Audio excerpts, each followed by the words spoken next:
Il y a deux femmes qui voulaient dénoncer des réseaux de PEDO, mais elles se sont noyées. Oups, comme par hasard. Mais il y en a une qui a décidé de parler, c'est elle. Donc si jamais elle est noyée ou elle tombe d'un balcon, il n'y aura pas de hasard. Et paf, je vous en parle. Donc cette dame était très amie avec la mannequin Katusha qui a été retrouvée noyée dans la Seine. Mais aussi avec Marie-France Pizier qui elle-même a été retrouvée noyée dans sa piscine coincée dans un transat dans le Var. Pour les deux, il n'y avait pas assez d'eau dans les poumons. Grand mystère, comment donc ont-elles pu être noyées? Seraient-elles parties dans l'au-delà juste avant d'être tombées dans l'eau? La question c'est pourquoi du coup? Mais qui ont-elles dérangé? Alexandra raconte que dans le cas de son métier, puisqu'elle travaille dans le milieu du SEXE, elle est tombée dans une soirée, elle serait tombée dans une soirée avec des ministres et des personnes hautement placées et il y avait des enfants qui allaient servir, vous imaginez bien, exactement comme dans l'affaire Jeffrey Epstein, ce que vous voulez. Choquée, elle a voulu dénoncer ça. Ils ont essayé de la faire taire, mais elle en avait déjà parlé à deux personnes. Katusha, la mannequin, incroyablement forte et déterminée à défendre la cause des enfants. Tout d'abord par rapport à l'excision, mais pas que.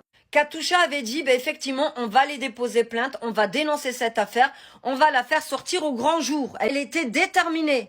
Et malheureusement, en 2008, à la sortie d'une soirée, son corps a été retrouvé baignant dans la Seine.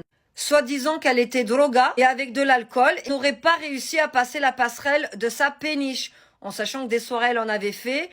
Même alcoolisée, elle savait très bien comment faire.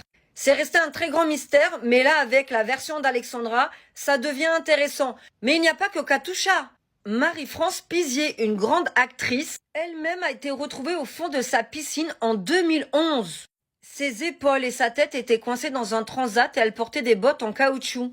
Au départ, ils ont dit que c'était un S, elle s'était auto-envoyée dans l'au-delà. Mais qui fait ça, en fait? Genre, tu mets ta tête et tes épaules et tu te jettes. L'hypothèse la moins crédible. L'autopsie a considéré qu'il n'y avait pas assez d'eau dans les poumons. Ce qu'on sait maintenant, c'est qu'elle aussi, elle voulait parler et dénoncer les horreurs que faisait Olivier Duhamel à ses neveux et ses nièces, et à mon avis, pas que. D'ailleurs, c'est Camille Kouchner, la belle-fille, qui dénonce tout dans son propre livre. Et des membres de sa propre famille ont toujours dit que c'était lié, qu'elle voulait parler, qu'elle allait parler. Et comme de par hasard, elle s'est retrouvée au fond de la piscine. Sincèrement, quand on voit ce qui est en train d'être dévoilé en ce moment avec Jeffrey Epstein, on se dit vraiment que maintenant, il n'y a vraiment plus de hasard. Est-ce qu'Alexandra va être retrouvée au fond d'une piscine, va disparaître ou tomber d'un balcon, ou peut-être finir en séjour psychiatrique, soit pour la faire taire, soit pour décrédibiliser ce qu'elle est en train de raconter? L'avenir nous le dira.